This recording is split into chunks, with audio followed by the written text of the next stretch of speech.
Electrical energy and power. तो ये क्या होती है उसको जरा समझ लेते हैं।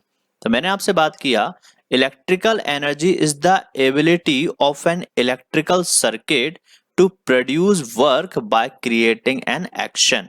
तो कहने का मतलब क्या है, इलेक्ट्रिकल एनर्जी सिंपल सा किसी इलेक्ट्रिकल सर्किट की वो एबिलिटी है जिसकी वजह से वो क्या करती है, कुछ काम करके देती है। क्या करती है, कुछ काम करके देती है और जिसमें हमें कुछ एक्शन दिखाई दे रहा होता है।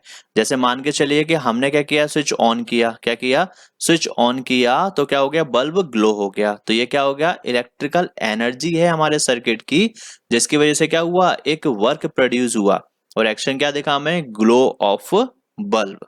ठीक है, आगे अगर मैं बात करूं तो इलेक्ट्रिकल एनर्जी की एसआई यूनिट जो होती है वो होती है जूल। ऐसा unit of electrical energy is joule. इसके अलावा कमर्शियल जो यूनिट होती है इलेक्ट्रिकल एनर्जी की वो होती है केडब्ल्यूएच। क्या होती है, केडब्ल्यूएच, किलो वॉट आर। क्या होती है, किलो वॉट आर। इसको हम जनरली यूनिट के नाम से भी जानते हैं। हमने देखा होता घर में जो हमारा इलेक्ट्रिसिटी का बिल आता है उसमें हम बोलते हैं यूनिट, तो वो यूनिट क्या है, KWH होती है। ठीक है, कमर्शियल यूनिट होती है। तो आप याद कर रखेंगे इलेक्ट्रिकल एनर्जी क्या है, ये आपके इलेक्ट्रिकल सर्किट की एबिलिटी होती है जिसकी वजह से वो क्या करता है, कोई वर्क प्रोड्यूस करता है बाय क्रिएटिंग एन एक्शन। इसके ऐसा यूनिट हो जाएगी जूल और कमर्शियल यूनिट क्या हो जाएगी, KWH। और KWH को आप किस नाम से भी जानते हो, यूनिट के नाम से भी जानते हो। ठीक है, आगे हम बात करते हैं। तो मैंने आपसे बोला H is equal to W is equal to E is equal to VIT। इसका मतलब क्या है, H हो गया किसी सर्किट में डेवलप होने वाली हीट, या फिर सर्किट के थ्रू किया गया वर्क क्या हो गया W, या फिर उसकी इलेक्ट्रिकल एनर्जी क्या होगी E is equal to VIT। तो मैं बोलता हूँ हीट प्रोड्यूस्ड या फिर वर्क जो किया जा रहा है सर्किट के अंदर या फिर जो उसकी एनर्जी होती है, ये तीनों ही क्या होते हैं, इक्विवेलेंट होते हैं। ठीक है, और ये तीनों ही किसके इक्विवेलेंट होंगे, VIT के। V क्या है, वोल्टेज यानी कि पोटेंशियल डिफरेंस, I क्या है करंट, और T जो है टाइम ड्यूरेशन जिसके लिए आपने करंट फ्लो कराया है सर्किट के अंदर। ठीक है, तो H, W और E यानी हीट, वर्क और एनर्जी, ये तीनों क्या हो गए, इक्विवेलेंट हो गए। ठीक है, करूंगा अ जूल ऑफ एनर्जी को कैसे डिफाइन करेंगे, तो क्या बोलेंगे, energy expended by 1 ampere. Energy expended by 1 ampere at 1 volt moving in 1 second. यानी कि 1 सेकेंड में 1 एम्पियर का करंट अंडर 1 वोल्ट चलता है तो कितनी एनर्जी वो एक्सपेंड करता है, उसको ही आप नाम देते हो 1 जूल एनर्जी।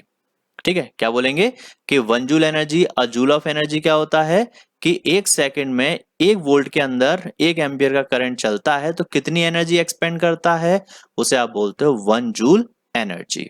ठीक है, आगे अगर मैं बात करता हूं तो नेक्स्ट आता है इलेक्ट्रिक पावर। क्या आता है, इलेक्ट्रिक पावर। तो it is the electrical energy produced और कंज्यूम्ड पर यूनिट टाइम। तो क्या होगा, आपने इलेक्ट्रिकल एनर्जी या तो प्रोड्यूस करना है या कंज्यूम करना है पर यूनिट टाइम, उसी को आप बोलते हो इलेक्ट्रिक पावर। तो डिफाइन बिल्कुल सिंपल सी है, इलेक्ट्रिक पावर क्या होती है, इलेक्ट्रिक एनर्जी प्रोड्यूस और consumed per unit time is called electric power. अब इलेक्ट्रिक पावर की ऐसा यूनिट जो होती है वो क्या होगी, वॉट। तो ऐसा unit of electric power is what and इसकी इंडस्ट्रियल यूनिट यानी इंडस्ट्री लेवल पर हम इसको मेजर करते हैं हॉर्स पावर में। तो आपने देखा होगा जो मोटर वगैरह होती हैं, जो बड़ी बड़ी मशीन्स होती हैं, उनकी जो इलेक्ट्रिक पावर होती है that is measured in horse power, HP। ठीक है, अब मैं आपसे बात करता हूं डिफरेंट फॉर्मूले जो होते हैं पावर के वो क्या क्या हो सकते हैं। तो मैंने क्या बोला, जैसे हीट इक्वल टू VIT था, तो T टाइम को नीचे ले आएंगे तो H अपॉन टी, ये जो टाइम है वो नीचे आ जाएगा। तो H अपॉन टी यानी हीट प्रोड्यूस्ड और कंज्यूम्ड पर यूनिट टाइम, या W के अपॉन में T ले आए तो वर्क पर यूनिट टाइम, या फिर एनर्जी के अपॉन में T ले आए तो क्या हो जाएगा, एनर्जी पर यूनिट टाइम। कोई हम क्या नाम दे रहे होते हैं, इलेक्ट्रिक पावर।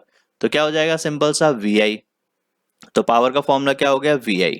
ठीक है, अब इसी को मैं रीअरेंज कर सकता हूं, जैसे मैंने I को हटा के रेजिस्टेंस को लेके आया तो V² अपॉन R, या फिर मैं यहां इसी फॉर्मूले में V को हटा के R लाना चाहता हूं तो I² R।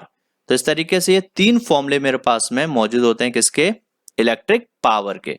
जैसे 3 फॉर्मूले हमने हीट के लिए पढ़े हुए थे प्रीवियस सेशन में, वैसे ही हम बात करते हैं यहां पर पावर के लिए हमने 3 फॉर्मूले पढ़ लिए। कौन कौन से, I² R, V² upon R और VI। ये 3 फॉर्मूले हो गए पावर के लिए। ठीक है, अब बात करते हैं, ये मेरे पास में एक इलेक्ट्रिक सर्किट है। इस इलेक्ट्रिक सर्किट में आपको देखने को मिल रहा है कि एक बैटरी है और एक बल्ब है। बैटरी क्या करती है, इस बल्ब को क्या करती है, ग्लो करती है। बैटरी क्या करेगी, इस बल्ब को ग्लो करेगी। ठीक है, ये रही बैटरी और ये रहा आपका बल्ब, ये ग्लो हो रहा है। अब देखते हैं हम, सीधी सी बात, ये बल्ब ग्लो होगा, यहाँ पर पावर जो होती है इस सर्किट के अंदर, जो पावर होती है वो वॉट में मेजर की जाती है। अगर वॉट के अलावा मैं बात करता हूं थोड़ी सी बड़ी यूनिट, तो वो क्या होती है, किलोवाट होती है पावर के लिए। तो 1 किलोवाट इक्वल टू 1000 वॉट। ठीक है, अब बात करते हैं एनर्जी जो होगी वो क्या होगी, वॉट आवर में, 1 वॉट आवर, ये होगी इसकी इलेक्ट्रिकल एनर्जी। इसकी बड़ी यूनिट की अगर बात करें तो क्या होता है, KWH यानी किलोवाट आवर। और आप यहां से देख सकते हैं 1 किलोवाट आवर किसके बराबर होता है, 3600000 वॉट सेकेंड। वॉट सेकेंड को मैं जूल भी बोल सकता हूं, तो यहां पर सिंप्लीफाइड फॉर्म में बोलूं तो ये हो जाएगा 3.6 इंटू 10⁶ जूल। तो 1 किलोवाट आवर किसके बराबर होता है, 3.6 इंटू 10⁶ जूल के बराबर होता है। ओके।